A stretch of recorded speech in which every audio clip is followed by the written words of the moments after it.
بسم الله الرحمن الرحيم وبه نستعين صلى الله عليه وسلم. باب الإيمان بأن العبادة حق الله تعالى على عباده لأنه منعم عليهم مجاز لهم بالإرادة. اعلم أن من أعظم أنواع البر أن يعتقد الإنسان بمجامع قلبه بحيث لا يحتمل نقيض هذا الاعتقاد عنده أن العبادة حق الله تعالى على عباده وأنهم مطالبون بالعبادة من الله بمنزلة سائر ما يطالبه ذو الحقوق من حقوقهم. قال النبي صلى الله عليه وسلم لمعاذ: يا معاذ، هل تدري ما حق الله تعالى على عباده وما حق العباد على الله تعالى؟ قال معاذ: الله ورسوله أعلم. قال: فإن حق الله تعالى على العباد أن يعبدوه ولا يشركوا به شيئا، وحق العباد على الله تعالى ألا يعذب من لا يشرك به شيئا. یہ باب جس کا عنوان یہ ہے کہ اس بات پر ایمان لانا ضروری ہے کہ عبادت اللہ تعالیٰ کا حق ہے بندے پر،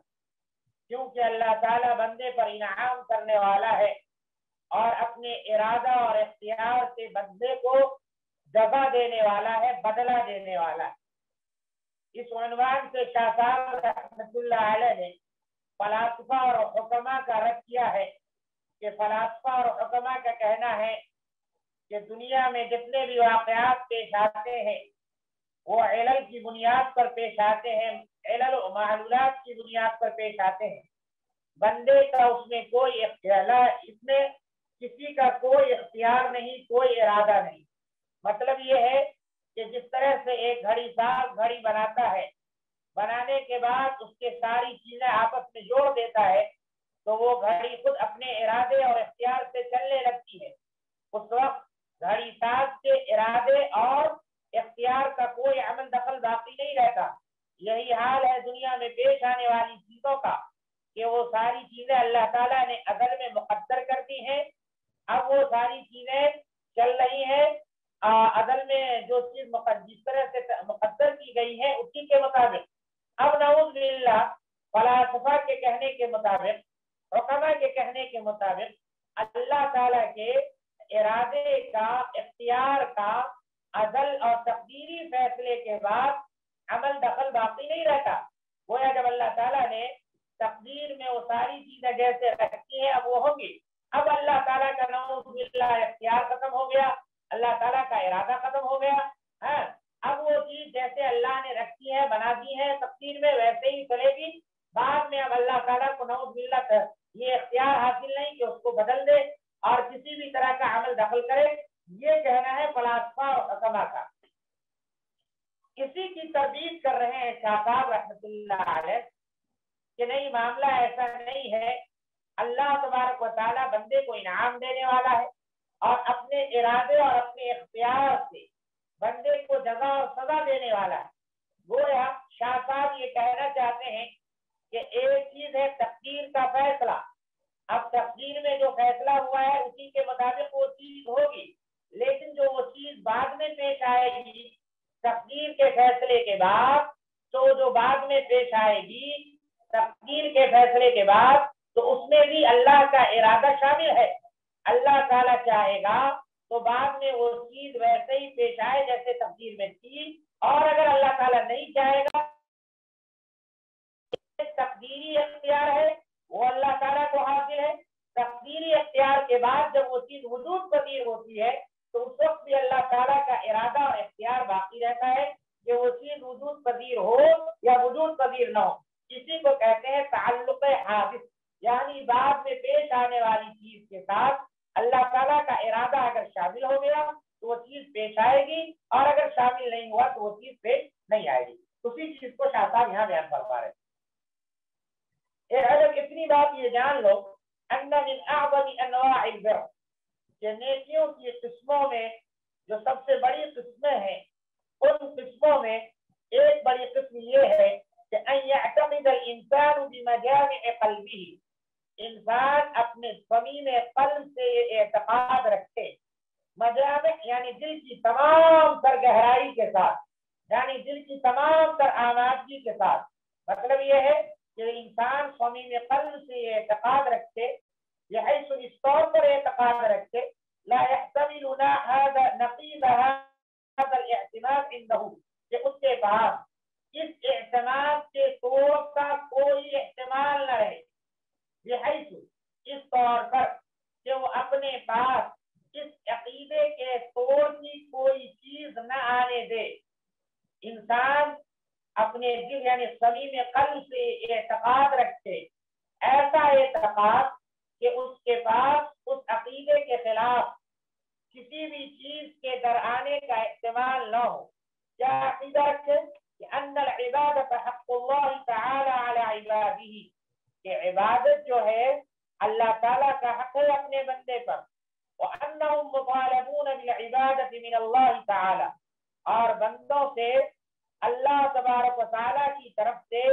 عبادت کا مطالبہ کیا جاتا ہے، وانہم مطالبون، اور بندوں سے مطالبہ کیا گیا ہے اللہ تعالیٰ کی طرف سے عبادت کا،